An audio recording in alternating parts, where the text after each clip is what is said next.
Кәрібай Роза қарсы алыңыздар.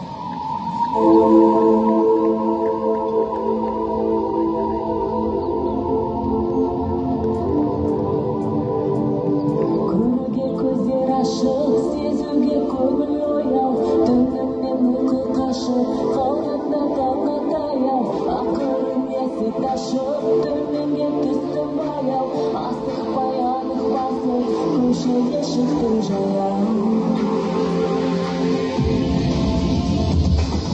Оянды ерте қала, асығып суық шаңдар, тымыққан оймен сана, жүгіріп шыныққандар. Оянды ерте құстар, және де терек талдар, оятты біреулерді, бірлікпен себеп салды. О, қала, ол біздің әсем қала. Көзінде тағат бар ма, өмірден сұрақтарға өзіңдей жауап бар ма? О, қала, ол біздің ару